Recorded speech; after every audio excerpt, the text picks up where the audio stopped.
겨울 서점에 오신 것을 환영합니다. 저는 김겨울입니다. 이번 달에도 돌아왔습니다. 4월부터 6월까지 한 달에 한 권씩 함께 읽고 이야기를 나누는 리디 북클럽 시간입니다. 지난번에 4월의 북클럽 첫 영상이 올라가고 나서 굉장히 많은 분들이 댓글로 진짜 진지하게 이야기를 나눠주셔서 너무너무 반갑고 신기하고 기쁘게 제가 댓글들을 봤었거든요. 댓글에 보면 막 실제 독서 모임 하는 느낌이 난다 막 이런 댓글이 있을 정도로 다들 정말 진지하게 참여를 해주셨는데 이번에도 많은 댓글을 기대해 보도록 하겠습니다. 5월의 북클럽 많은 분들이 참여해 주셨는데요. 참여해 주신 내용 같이 이야기해보면서 여러분의 댓글도 한번 기다려보도록 할게요. 5월에 두 번째 도서로 선정을 했던 책은 무례한 시대를 품위 있게 건너는 법. 저 이거 자꾸 애매하게 자꾸 틀려요. 무례한 시대를 품위 있게 건너가는 법, 품위 있게 건너는 방법, 품위 있게 건너가는 방법 자꾸 헷갈리는데 무례한 시대를 품위 있게 건너는 법이라는 악셀 하케의 책입니다. 이 책에 대해서 간단히 좀 요약, 개관을 해보고요. 여러분이 보내주신 의견들 위주로 한번 살펴보는 시간 가져볼게요. 그러면 시작하겠습니다.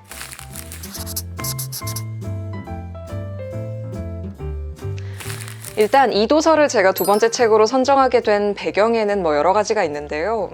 일단은 제가 첫 번째 책 때도 좀 생각을 했던 건데 겨울 서점은 어그로를 끄는 채널도 아니고 유행하는 거 하는 채널도 아니고 북클럽 보통 한다고 하면 독서 모임 전까지 책 다 읽어오는 사람, 못 읽어오는 사람도 많은데 우린 심지어 강제성도 없고 그냥 영상으로 보는 거고 자발적으로 해야 되는 그런 북클럽인데 참여율이 높을지도 사실 잘 모르겠고 되도록 많은 분들이 쉽게 읽고 할 말이 많은 책이었으면 좋겠다라는 것이 어떤 저의 선정 배경 중에 하나였고요. 예를 들어서 분량이 너무 길거나 난이도가 좀 있거나 아니면 다 읽고 났는데 딱히 할 말이 없는 그런 책이거나 아니면 할 말은 있어도 굳이 적극적으로 내가 이거에 참여할 필요는 없을 것 같다 이런 생각이 들거나 이런 책보다는 이제 약간 읽고 났는데 난 이 사람 생각 동의하지 않는 부분도 있는데 약간 이런 포인트가 있어서 좀 참여를 많이 하면 좋겠다 이런 생각을 사실 좀 했습니다.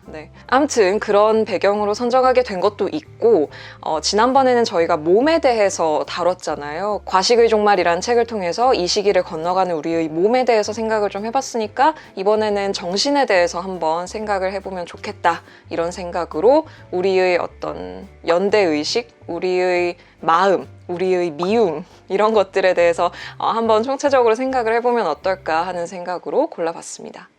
책의 내용을 좀 간단하게 정리를 해볼게요. 일단 저자는 악셀 하케라는 독일의 저널리스트인데요. 상을 굉장히 많이 받았더라고요. 독일의 베스트셀러 작가이자 저널리스트고요. 최고의 언론인에게 수여하는 요제프 로트상, 최고의 보도기사에 수여하는 에곤 에르빈 키슈상, 독일의 퓰리처상이라고 불리는 테오도르 볼프상 등을 받은 독일의 좀 저명한 저널리스트라고 합니다.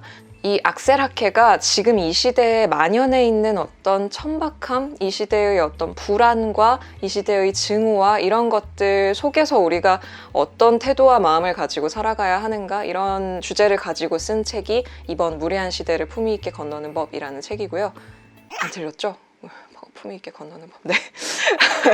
책의 구성은 총 8개 챕터로 되어 있는데 각 챕터마다 친구와의 대화 부분이 있고요. 이 저자가 자신의 글을 쓰는 부분이 있어요. 그래서 대화에서는 조금 더 이제 구어체적으로 그리고 실제로 서로 반대되는 이야기를 친구와 하는 식으로 서로 이렇게 논의를 하는 모습을 보여주고 저자의 글에서는 그 주제와 관련된 저자의 생각을 좀 들어볼 수 있는 그런 파트예요. 그래서 그렇게 구성이 되어 있고 8개 챕터를 간단하게 좀 정리를 해드리면 첫 번째 도처에 널려있는 천박함 챕터에서는 이제 현대사회의 어떤 불안한 일화들 우리가 지금 이 2010년 이후로 마주하고 있는 어떤 좀 충격적인 소식들 이럴 수가 있나? 라는 어떤 충격적인 소식들과 함께 이 보통 사람들의 품위란 무엇일까? 라는 이 주제를 이제 제기해서 시작을 하는 그런 부분이에요. 품위를 한번 우리가 정의를 내려보자. 근데 이건 상당히 쉽지 않은 개념인 것 같다. 말랑말랑한 개념이어서 이게 요렇게도 쓰일 수 있고 저렇게도 쓰일 수 있는 것 같다. 이런 이제 이야기를 해요. 심지어는 뭐 유대인 학살을 했던 독일군조차도 품위라는 단어를 썼기 때문에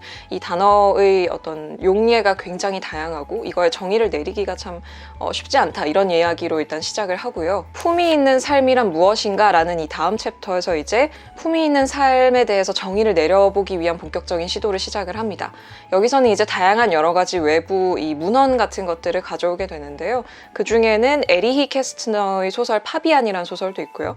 크니게가 쓴 인간관계에 대하여라는 책, 그리고 칸트의 정의를 또 가져오기도 합니다. 그래서 이런 여러 가지 사람들이 쓴 문헌이나 사람들이 주장한 어떤 품위의 정의 같은 것을 통해서 품위라는 단어를 우리가 한번 정의를 내려보자, 이런 이야기를 본격적으로 시작을 하게 되고요. 다음 챕터인 인류 역사상 가장 거대한 하수구라는 이 제목부터 강렬한 챕터에서는 이 인류 역사상 가장 거대한 하수구가 바로 인터넷으로 대표되는 어떤 세계화와 인터넷과 소셜미디어와 이런 이제 경향성, 흐름 같은 것을 이야기를 하고 있어요. 여기에 이제 이 현대인의 모순이 담겨 있는 건데, 이 모순 이야기는 뒤에서 조금 더 자세하게 다루게 되는데, 현대인의 모순이라는 게 이런 거예요. 언뜻 보면 지금 우리는 변화, 개방, 불확실성을 높이 평가하는 이들을 위한 시대를 살고 있는 것 같다.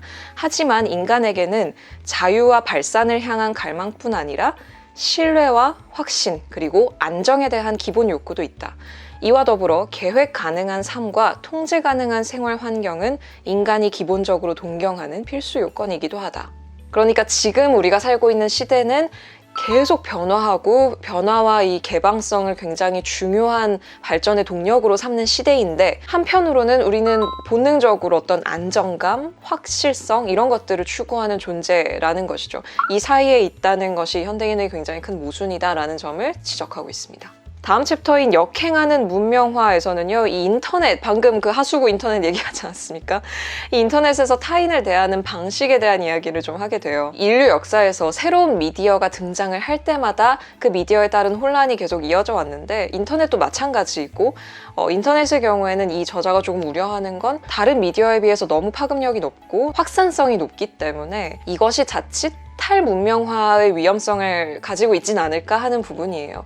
그래서 여러분 혹시 우리 본성의 선한천사 휴먼카인드 영상 보셨나요? 거기에 이제 잠깐 등장하는 그 굉장히 중요한 개념으로 등장하는 게 이제 엘리아스의 문명화 개념인데, 여기서도 그 얘기를 잠깐 해요. 엘리아스를 가져와서 이 문명화 과정에서 탈문명화의 위험성도 있다, 이런 이야기를 이제 하는 부분이고요. 댓글을 다는 것은 이 영상을 보시는 분들도 제가 겨울서점을 하면서도 느끼는 건데, 모든 사람이 댓글을 다는 게 아니잖아요. 뭐 몇만 명이 봐도 댓글 다는 사람은 몇백 명이고, 그러니까 정말 소수의 사람들이 댓글을 다는 건데, 그 소수의 댓글 다는 사람들 중에 소수의 트롤이라고 하죠. 그런 트롤들이 분탕질을 하고 그런 경우들이 있잖아요. 그러니까 왜 저래 이렇게 눈살 찌푸려지는 건 사실 그 영상을 보는 대부분의 사람들이 아니라 좀 소수의 인원들인데, 이 사람들에 의해서 점점점 증오와 혐오와 어떤 감정들이 확산이 되고, 심지어는 만약에 그런 소수의 트롤이 권력을 가지고 있는 지위가 좀 높은 사람일 경우에는 이제 일반 대중에게 그래도 된다라는 어떤 승인을 해주는 효과로 기능을 하기도 한다는 거죠. 그러니까 사람들이 그런 소수의 어떤 트롤들에게 영향을 받게 된다. 그리고 소셜미디어는 이거를 계속 증폭시켜주는 장치로 기능을 하게 되고, 그런 식의 증오와 혐오가 모여서 정치학에서 르상티망이라고 부르는 감정들이 실제 우리의 정치에도 굉장히 영향을 주게 된다. 뭐 이런 이야기를 다루고 있고요. 다음 챕터인 우리는 서로를 이해하려 했는가 라는 챕터에서는 어떤 일화로 시작을 하는데요. 그 독일의 경제장관인 마르틴 둘리히가 그 모뉴먼트라는 앞선 챕터에서 나오는 그 미술 설치품이 있어요. 근데 그거에 대해서 항의를 하는 사람들이 있었던 거죠. 그래서 이 마르틴 둘리히가 이 모뉴먼트라는 이 작품 관련해서 항의를 하러 온 노부인과 만난 이야기로 시작을 하는데요. 그러니까 좀 대화가 충분하지 않았다라는 것이 요지입니다. 그래서 우리가 타인과 충분히 대화를 해야 되고, 타인에게 관심을 가져야 되고, 타인에게 조금 더 이제 대화하려는 자세를 가지고 있어야 된다, 이런 이야기를 하고요. 그 현대인이 처한 모순에 대해서도 대해서도 조금 더 들여다보게 돼요. 이거를 견디지 못하고 사람들이 이제 급진주의화가 되는 경향이 있고, 그리고 사람들이 이제 안정감을 느끼고 싶어 하기 때문에 어떤 집단에 소속이 되고 싶어 한다는 거예요. 그러니까 나는 이 집단에 속해 라고 느끼고 나서는 다른 집단을 완전히 배척하고 배제하는 방식으로 대하는 경우들이 있다. 이런 이야기를 이제 하고 있습니다. 그래서 대화가 필요하다라는 건데, 이제 다음 챕터에서 모순에 빠지다라는 챕터에서는, 그러니까 온라인 세계에서 일단 그 가짜뉴스도 너무 많고, 그리고 온라인상에서 대화를 나눈다는 게 사실 쉽지 않잖아요. 우리가 직접 만나서 대화를 하는 거랑 너무 다르죠. 온라인상으로 대화를 한다는 것 자체가. 그럼에도 불구하고 우리가 복잡성을 견뎌야 되고 이 애매모호함을 견뎌야 된다. 단순함을 향해서 도망치지 않아야 한다. 이런 이야기를 하면서 어리석음이라는 개념에 대해서도 한번 짚어보고요. 말하자면 어떤 품위의 반대 개념으로서의 어리석음인데, 그 부분을 한번 짚어보고 우리 안에 다 가지고 있는 어리석음을 한번 돌아보면서 평소에 이 품위 있는 행동을 하기 위한 태도를 꾸준히 이제 만들어 나가야 된다, 이런 이야기를 하고 있고요. 다음 챕터인 절규하는 현대인에서는 굉장히 강렬하죠, 챕터가. 까뮈의 이 소설들을 몇 편 가져와요. 까뮈가 그 미완성 유고작으로 남긴 최초의 인간이라는 그 소설을 비롯해서 뭐 잘 알고 계실 패스트, 이방인 이런 이제 작품들을 가져오면서 거기서 드러나는 어떤 품위에 대한 이야기를 합니다. 그러면서 이런 이야기를 합니다. 까뮈에게 인생 철학은 그저 하나의 시민이자 인간으로서 인간다운 존엄과 명예를 갖추는 것이었다. 그는 한 인간이 그 무엇도 하지 않고 무심코 시대를 지나친다면 아무런 가치도 없다고 여겼다.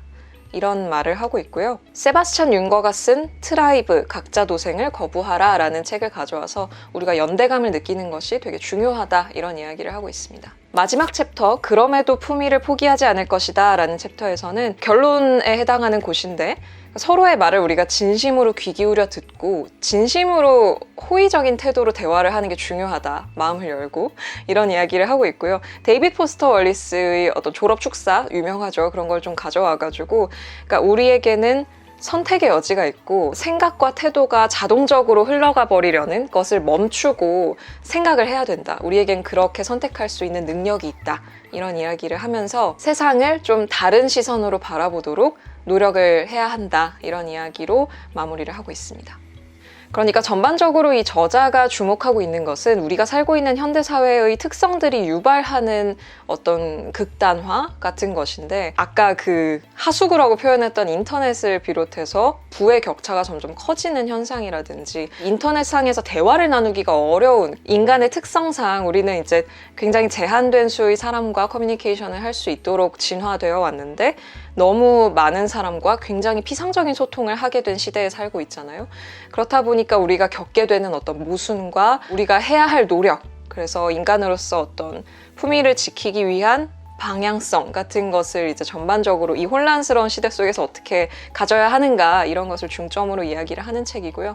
책이 기본적으로 막 체계적으로 정리된 책이라기보다는 어떻게 보면 좀 에세이에 가까운 책이기 때문에 내가 여기서 정확한 정의를 얻겠어, 품위를 지키기 위한 비결을 알아내겠어, 뭐 이런 접근을 하기보다는 좀 이 사람의 생각을 들어볼 수 있는 책, 이 정도로 이제 접근을 하는 게 좋을 것 같아요. 그러면 북클럽 참여해주신 분들이 보내주신 답변과 의견들 한번 살펴보도록 하겠습니다.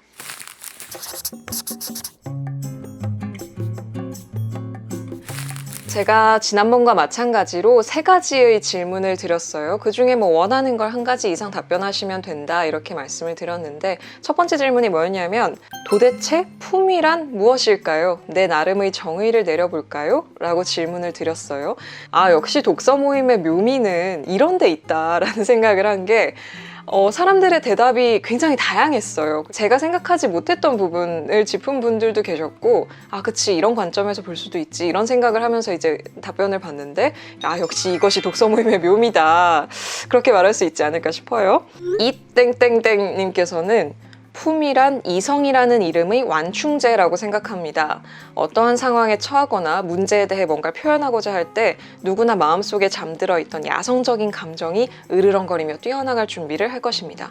품이란 이렇게 으르렁거리며 뛰어나가고자 하는 날 것의 감정을 이성의 끈으로 묶고 기다려라고 단호하게 명령합니다. 반대로 무례함이란 이 뛰쳐나가 버리는 사나운 감정의 몸부림을 방치하는 행위라고 생각한다. 이렇게 보내주셨고요. 노땡땡땡님께서는 제가 생각하는 품위란 결단을 보류하고 가능한 한 가장 중립적인 위치에서 관용적인 눈으로 세상을 바라보려 노력하는 것이에요. 그러니까 이 두 분의 의견이 좀 비슷하죠. 그리고 실제로 이 저자가 이야기하는 내용 중에 있기도 해요. 아까 제가 책을 요약할 때 말씀을 드렸듯이 무의식적으로 흘러가 버리는 우리의 기본 설정값을 돌려 세우고 잠깐만 생각해보고 다른 관점에서 바라보고 이런 행위라는 이야기를 했죠. 그런 이제 관점에서 말씀을 해주신 거고, 비땡땡땡님께서는 부동심 위에 쌓인 선한 가치라고 본다. 부동심이라는 게 여기서의 포인트였어요. 그러니까 저자가 말하는 품위는 소위 말하는 인간 난로, 다정하고 선한 사람들이 보여주는 모습과 결이 같다고 생각했다. 하지만 선한 가치는 상당히 가변적이고 시련이 많기에 부동심이 함께 해야 한다고 여겼다. 그러니까 다정하고 선한 것도 품위인데 그걸 지키기 위해서 기본적으로 부동심이 깔려 있어야 된다. 그러니까 쉽게 흔들리지 않는 마음이 밑에 깔려 있어야 된다라는 이제 부분을 짚어주신 거고요.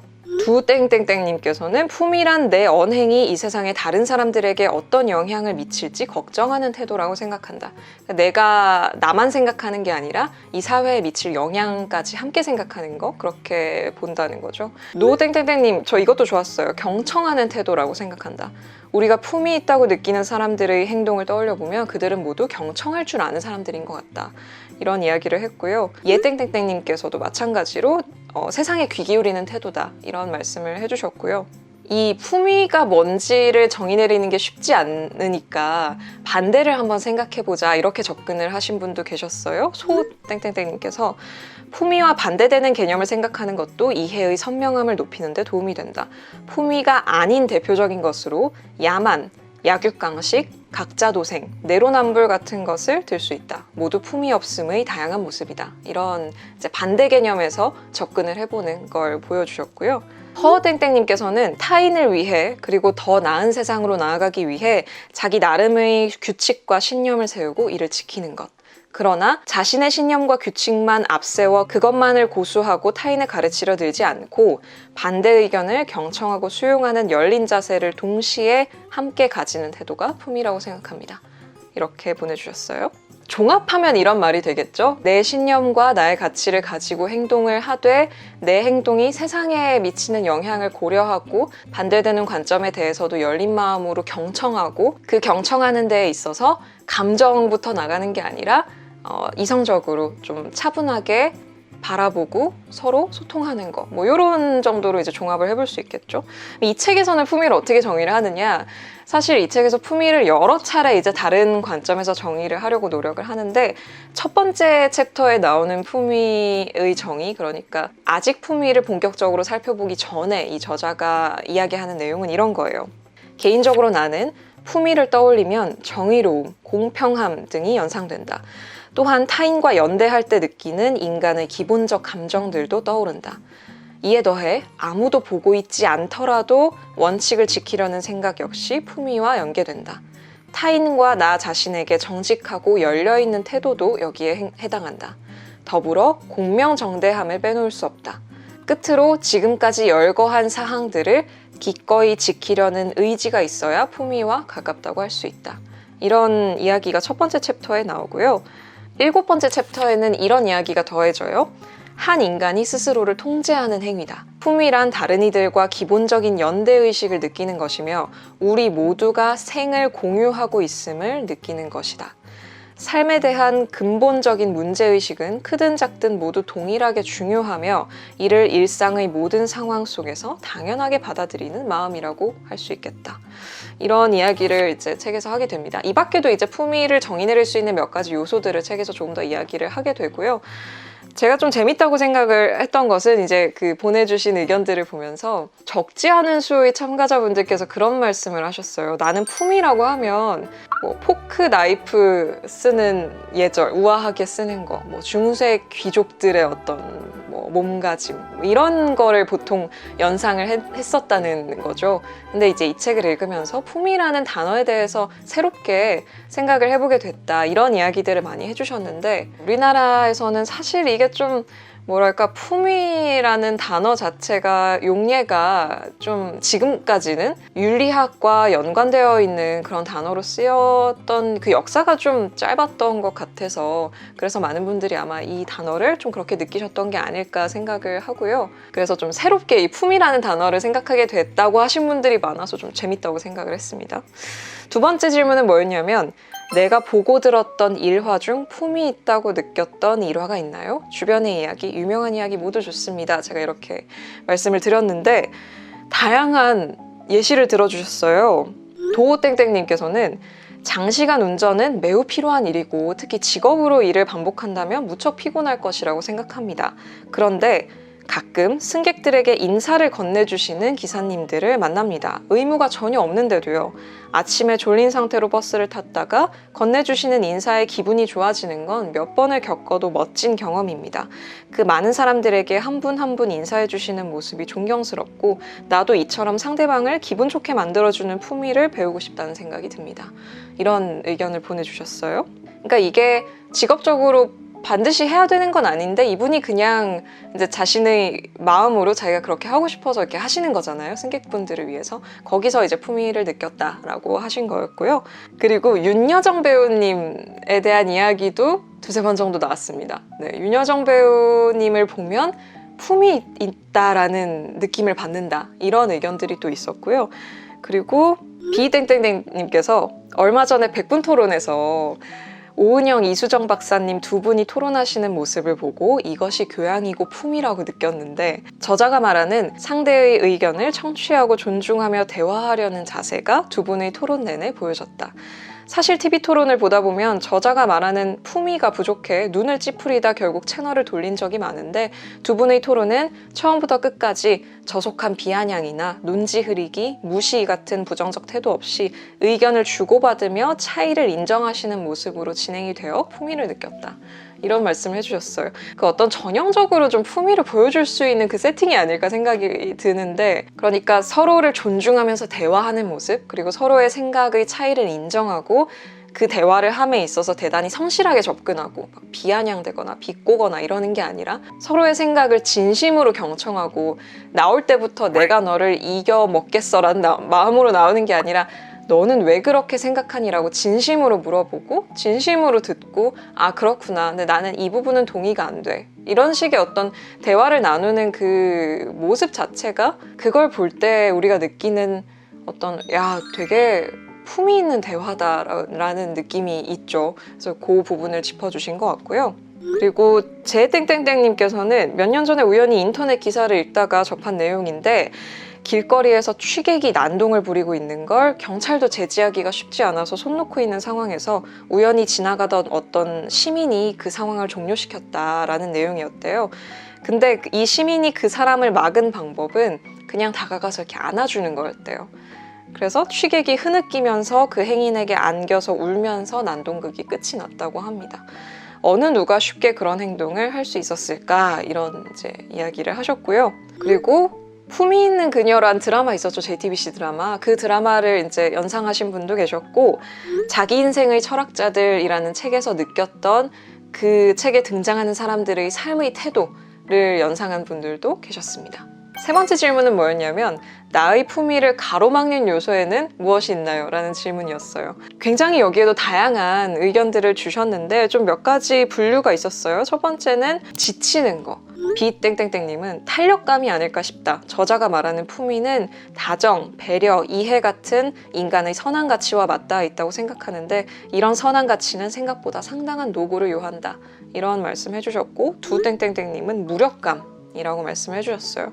내가 어떤 말과 행동을 하든 이게 변하지 않을 거라는 생각에 무력감을 느낄 때 좀 품위를 잊어버리고 그냥 분노하게 되는 경우들이 있는 것 같다.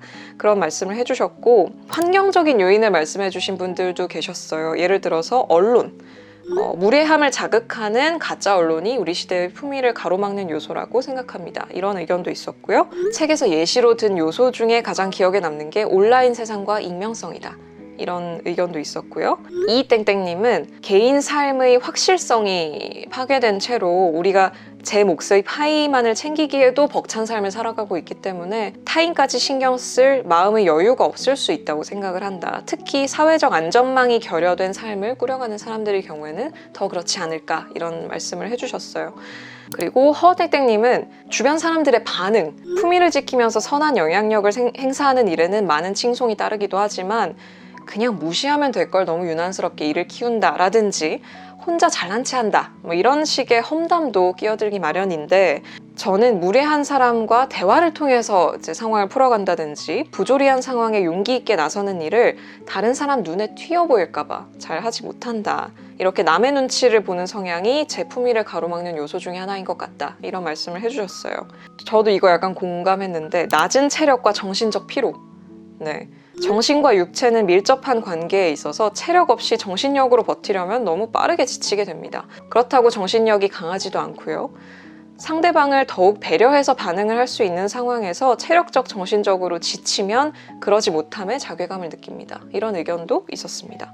그러니까 기본적으로 저자가 말하듯이 환경적인 부분도 굉장히 중요할 것 같다는 생각이 들어요. 부의 양극화 문제라든지 뭐 온라인 세상에서의 문제라든지 사회 안전망 문제라든지, 그러니까 각자 도생만을 외치면서 막 무한 경쟁의 늪으로 빠져드는 사회에서는 사실 품위를 얘기하기가 참 쉽지 않겠다라는 생각이 드는 것도 사실이죠.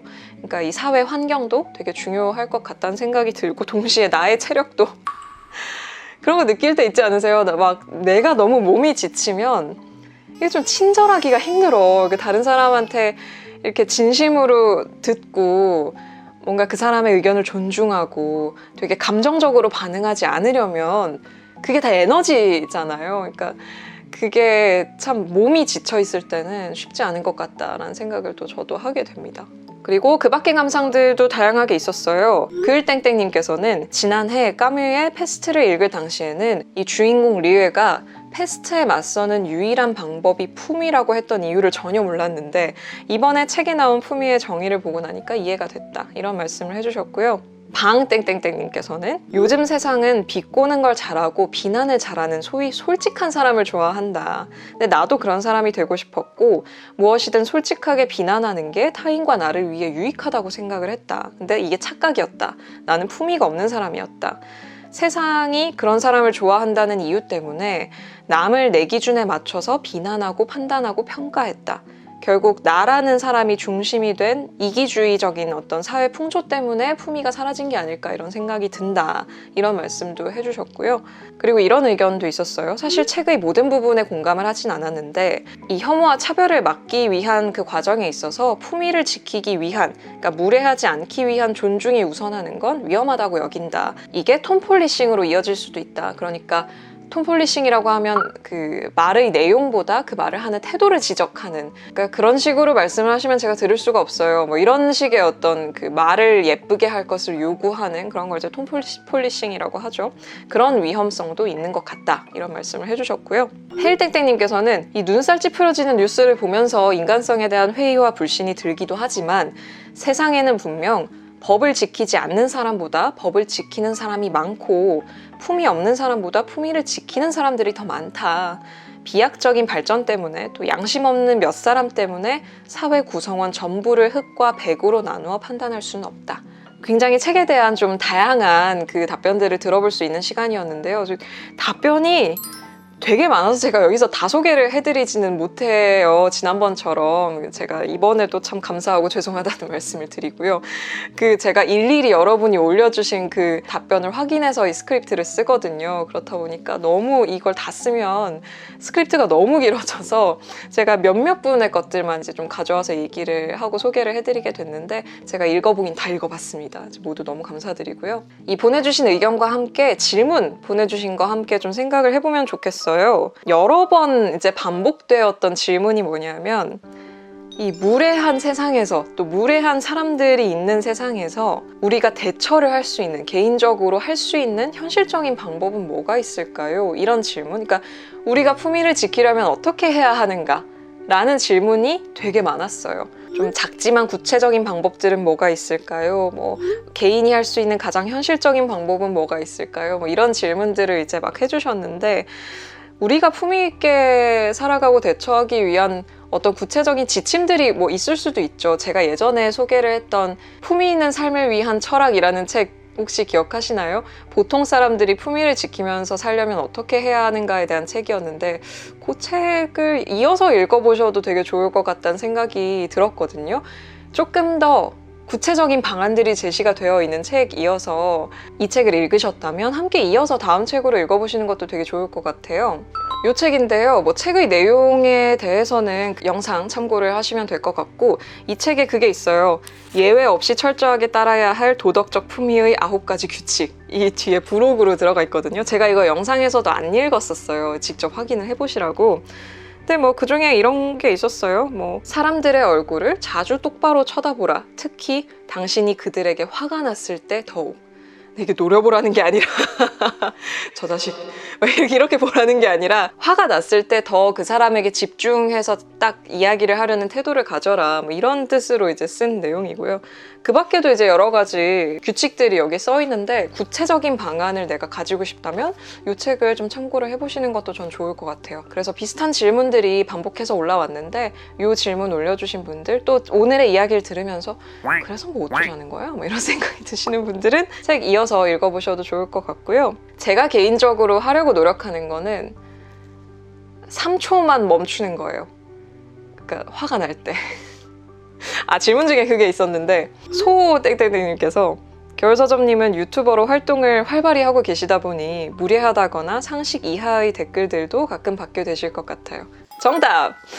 대외적으로는 어떻게 대처하고 계신지 그리고 마음은 어떻게 다스리시는지 궁금해요. 이런 질문도 있었는데 제가 이제 그런 댓글을 볼 때 화가 나죠. 이제 보자마자 약간 이렇게 올라오는 감정이 있죠. 뭐 상처를 받기도 하고 분노를 느끼기도 하고 뭐 여러 감정들이 순간적으로 올라오는데 그리고 막 대댓글 너무 달고 싶거든요. 나도 댓글 달아서 이 사람에게 막 반박하고 싶다. 쏘아주고 싶다. 창피를 주고 싶다. 뭐 이런 마음들이 이렇게 들 때가 있는데 그 순간에 딱 3초만 참아요. 딱 눈 딱 감고 딱 3초만 참아요. 3초만 참으면서 무슨 생각을 하냐면 이 사람은 이 댓글을 왜 썼을까? 이런 생각을 해요. 물론 되게 상처를 주기 위해서 쓰는 댓글들도 있고 제가 그 댓글들을 하나하나 마음으로 이해할 필요는 없죠. 그게 뭐 잘된 행동이 아니니까요. 제가 뭐 애써 그 사람들의 마음에 들어가서 막 공감을 하고 이해를 할 필요까지는 없지만 그냥 멈추는 거죠. 제 자신을. 그냥 여기서 멈추는 게 더 나은 일이다 라고 이제 느끼고요. 똑같이 돌려주는 게 무슨 의미가 있나 이런 생각을 하기도 하고 어떤 댓글들은 솔직히 얘기하면 그 댓글을 쓴 마음의 배경이 보이기도 하거든요. 얼마 전에 유튜브 수련회 정크님 채널 유튜브 수련회 가서도 얘기했는데 이게 편집이 돼서 올라갈진 모르겠는데 댓글을 다시는 분들은 유튜브를 안 하시는 경우에는 내가 댓글 다는 거에 대해서 큰 어떤 그게 나를 막 되게 많이 보여줄 거라고 생각 안 하잖아요. 근데 저는 이제 유튜브를 4년 넘게 했고 수천 개의 막 댓글을 받고 그 다양한 댓글의 유형을 너무 많이 봤기 때문에 특히나 안 좋은 댓글들은요 그 사람을 너무 잘 보여줘요. 그걸 쓰시는 분은 잘 모르시는 것 같아요. 그래서 그런 댓글을 읽어보면 이 사람이 어떤 사람인지가 되게 잘 보이거든요. 왜 이 말을 하는지, 왜 굳이 이걸 지적하는지, 왜 이거에 화가 나 있는지 이게 그 말투와 그 내용과 이런 거에서 생각보다 되게 잘 보이기 때문에 그 순간 3초를 딱 참으면서 그 생각을 해요. 이 사람은 이런 거에 되게 콤플렉스가 있는 사람이구나. 그러고는 그냥 넘어갑니다. 근데 너무 눈살 찌푸려지는 댓글이면 차단을 하고요. 사용자 안 보이기 해서 차단한 댓글들도 상당히 많습니다. 여러분 겨울서점의 댓글창이 괜히 클린한 게 아니에요. 제가 일일이 보고 다 차단해가지고 겨울서점을 청정 댓글 구역으로 만들어놨기 때문에 네 각종 무슨 성희롱과 무슨 뭐 공격과 욕설과 네 제가 다 차단 때려봤기 때문에 네 클린한 댓글창을 만나보실 수 있다는 거. 네. 어찌됐든 간에 그래서 제가 하는 방법은 3초만 참는다.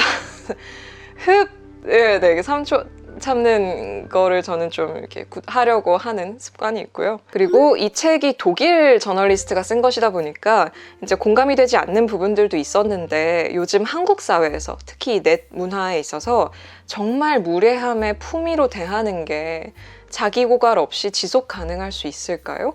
간혹가다 마주하는 탄력감에 어떻게 대처하면 좋을지 의견 나눠보고 싶습니다. 이런 이야기를 해주셨는데 여러분 어떻게 생각하시는지 궁금해요.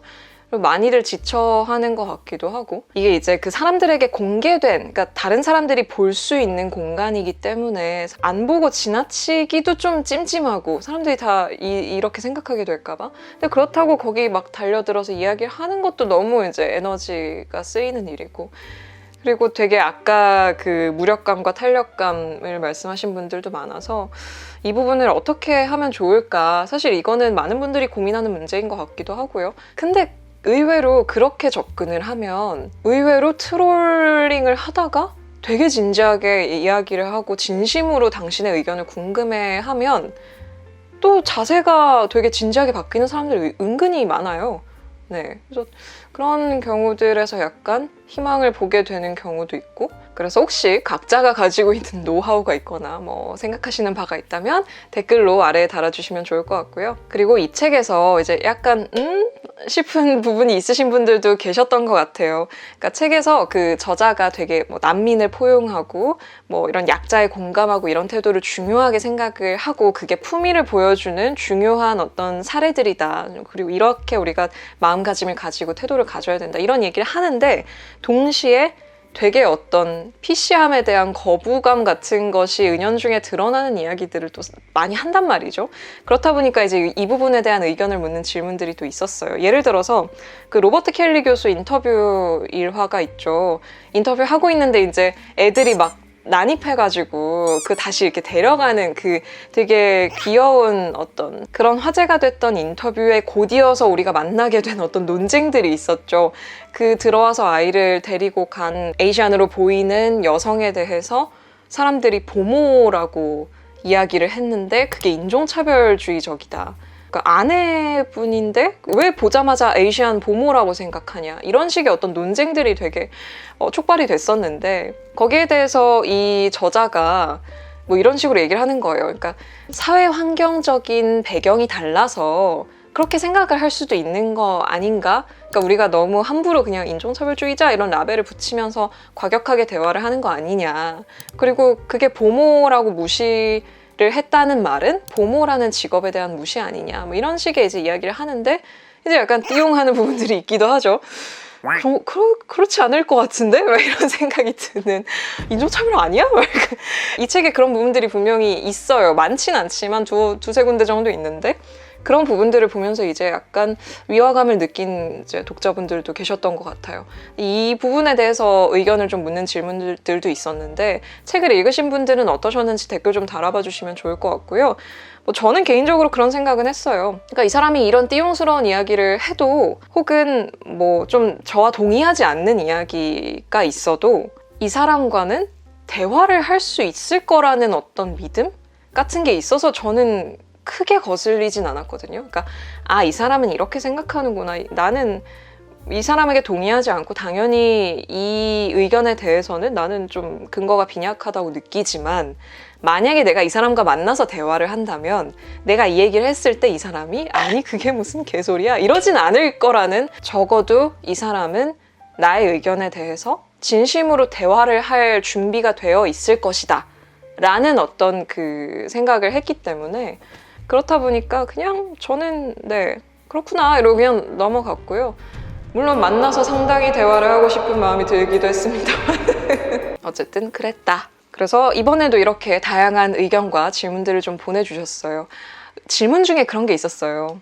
품위 없는 세상은 정말 살기 힘들까요? 이런 질문을 주신 분도 계셨는데 그 질문에 대해서는 제가 답을 해보고 싶어요. 저는 품위라는 태도가 단순히 추상적인 어떤 지향점이나 우리가 살면서 가져야 할 어떤 도덕적인 태도뿐만이 아니라 저는 이게 인간의 생존 조건이라고 생각해요. 무슨 말이냐면 우리가 가끔씩 이렇게 어떤 멋진 선행 영상을 보거나 다수의 인원이 자발적으로 도덕적 행동을 한 걸 봤을 때 느끼는 그 마음에 뻐렁치는 인류애가 가끔 있지 않습니까? 그런 감정 자체가 저는 인간으로 생존하는 데 있어서 필요한 요소라고 생각을 하고요. 그게 단순히 우리가 사회를 살아가기 위한 것뿐만이 아니라 나 자신을 위해서, 그러니까 품위를 왜 지켜야 되냐라고 만약에 묻는다면 저는 저를 위해서 지켜야 된다고 대답을 할 것 같아요. 그러니까 물론 당연히 사회를 위해서 지키는 것도 있지만 그것만을 위해서가 아니라 그러니까 내가 나 자신에 대해서 나는 괜찮은 사람이야. 물론 때로 나쁠 때도 있지만 나에겐 이런 면도 있어. 자존감 하는데 그럼 자존감이 어디서 오냐? 다른 사람의 인정으로부터 올 수도 있고 어떤 나의 능력에 대한 믿음에서 올 수도 있지만 이런 데서 오기도 하는 것 같거든요. 나는 그래도 인간으로서 품위를 지키면서 살 수 있는 그런 측면도 있는 사람이야 라는 이 감각이 인간으로서 살아가는 조건 중에 하나라고 저는 생각하는 거예요. 이런 걸 뭐 다루는 영화들이나 이런 것도 너무 많잖아요. 그러니까 품위라는 말 자체가 좀 낯설 수는 있어도 기본적으로 이런 식의 어떤 자아상 같은 것들은 우리가 인간으로서 살아가는 데 있어서 되게 중요한 요소라고 저는 생각을 해요. 품위 있는 그녀 말씀해주신 분 아까 계셨다고 제가 말씀드렸잖아요. 근데 거기 보면은 저도 이제 유튜브에서 그 클립을 쭉 봤는데 우아진이란 등장인물이 박복자에게 그런 멘트를 하죠. 당신은 착한 사람이야. 당신은 착한 사람이라서 나쁜 짓을 하고는 행복할 수가 없는 거야. 이런 이야기를 해요. 근데 그 대사를 듣고 박복자가 되게 감동하거든요. 그런 말을 듣고 싶어하는 마음이 우리에게 다 있는 것 같고 그리고 내가 나 자신에게 그런 말을 했을 때 내가 느끼는 어떤 자아존중감 같은 게 분명히 있을 거라고 저는 생각을 합니다. 그런 맥락에서도 그러니까 사회를 위해서도 필요하겠지만 나 자신을 위해서도 필요한 게 아닌가 이런 생각을 저는 합니다. 네. 이 책의 마지막 부분을 읽어드리면서 좀 마무리를 해보면 좋을 것 같아요. 각각의 인간은 다른 모든 이들에 대해 책임이 있다. 이 표현도 나는 참 마음에 든다. 이 문구에서 모든 인간이란 우리가 잘 이해하는, 우리와 닮은, 우리가 좋아하는, 우리가 공감하는, 우리와 같은 목표를 공유하는, 우리와 비슷한 삶을 사는, 우리와 겉모습이 같은 사람들만을 지칭하지 않는다. 우리는 이들뿐 아니라 비열하고 불안하고 무례하고 모렴치하고 어리석고 시끄럽고 조용하고 고집스럽고 생경하고 낯선 사람들에게도 일말의 책임이 있다. 다른 건 몰라도 적어도 우리는 이들을 존중할 책임이 있다. 또한 이들을 이해하려 노력하면서 인정과 배려 그리고 호의와 친절을 베풀어야 한다.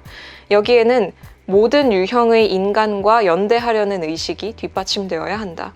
이 연대감은 우리가 인간다운 품위라 칭하는 가치의 근본적인 토대이기도 하다. 각 개인의 문제는 곧 우리 모두의 문제이다.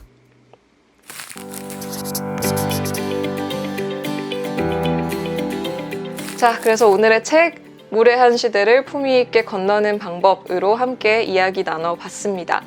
5월에 북클럽 참여해주신 분들 모두 감사드리고요. 그리고 북클럽 우수 참여자에게 주어지는 만포인트 있잖아요. 그거 사용 기간이 되게 짧거든요. 5월에 북클럽 참여하셨던 분들 꼭 확인 부탁드리고요. 6월에 북클럽 어떤 책으로 함께 하느냐? 죽음의 청기사라는 책으로 함께 합니다. 나온 지 얼마 안 된 따끈따끈한 신간인데요. 100년 전에 세계를 휩쓸었던 스페인 독감을 사회, 역사, 개인의 측면에서 아주 총체적으로 의료 이런 다양한 관점에서 다뤄보는 그런 책입니다. 정가가 22,000원인데요. 대여가 5,000원에 모시도록 하겠습니다. 이번에는 신간이기도 하고 또 정가랑 대여가 차이가 많이 나잖아요. 그래서 포인트 페이백은 따로 없고요. 이 감염병을 다루는 책을 그래도 한 권 해야겠다 이런 생각을 제가 했는데 관련된 책이 정말 많이 쏟아져 나왔어요. 근데 그중에서 이 감염병을 한 가지 관점에서 보지 않고 좀 다양한 관점에서 다루는 책을 한번 살펴보고 싶어서 선정을 했거든요. 6월의 북클럽 죽음의 청기사로 함께 하도록 하겠습니다. 6월 한 달 동안 또 열심히 읽어주시고 제가 설명란에 달아둔 링크 들어가셔서 북클럽 참여도 해주시면 감사하겠습니다. 4월, 5월, 6월 3달 동안 열심히 참여하신 분 중에는 리디 페이퍼 단말기 드리는 거 알고 계시죠? 마지막까지 꾸준한 참여를 부탁드리고요. 그러면 오늘 영상은 이렇게 마무리하도록 하겠습니다. 오늘도 와주셔서 감사합니다. 또 오세요. 안녕. 댓글 많이 달아주세요.